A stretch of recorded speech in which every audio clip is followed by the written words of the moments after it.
الخيانة الإلكترونية في القانون التونسي، فما حاجات جديدة سي؟ والله مش حاجات جديدة هي كانت موجودة دوبي معناتها من القديم يعني.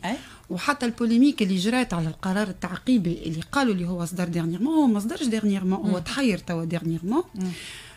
كما انت قلت على مستوى توسكي فيسبوك وتوسكي مواقع التواصل الاجتماعي. احنا عندنا مغرومين التوانسه تبدا حاجه قديمه ونعاودوا نحيروها.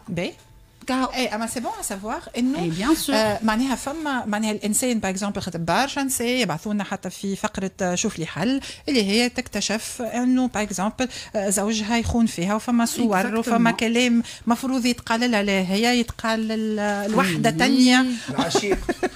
عنده مرته حتى ساعات تبدا مش عشيق، كل واحد فينا مشكله الميكرو كل واحد فينا عنده مرته وصاحبته في تونس. حسيت لا سي با فري ما نتصورش. انا عندي برشا صاحبات، انا عندي مرتي وبرشا صاحباتي. انا نقرا البروفايلينغ، انا نقرا البروفايلينغ دالي امبوسيبل الي دو جونغ عائله وفاميليا نمرو 1 و2 و3 و4 و5.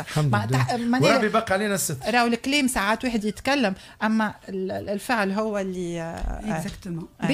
وهذه حاجه نحييوها معناها ان شاء الله رجال التوانسه الكل هكاك راهو بالحق الفاميليا اهم ان شاء الله. فوالا هو والله الحقيقه نتاع ربي الموضوع هذيا نتاع الخيانه عبر مواقع التواصل الاجتماعي ولا نقولوا لها زاد الخيانه الافتراضيه هي موجوده بصفه كبيره يعني.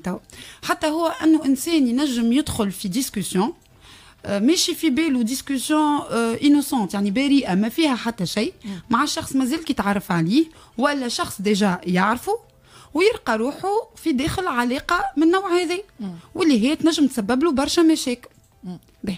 من ناحيه توا القانونيه احنا علاش جبدناه الموضوع هذا؟ خاطر فما برشا نساء جبدوا الموضوع هذايا وبرشا رجال كيف جبدوا الموضوع هذا، خاطر ينجم يكون الامر صادر على المراه ولا على الرجل، باعتبار انه الكل توا عندهم فيسبوك والكل عندهم انستغرام وكل عندهم معناتها السبل هذيا نتاع التواصل الاجتماعي موجوده.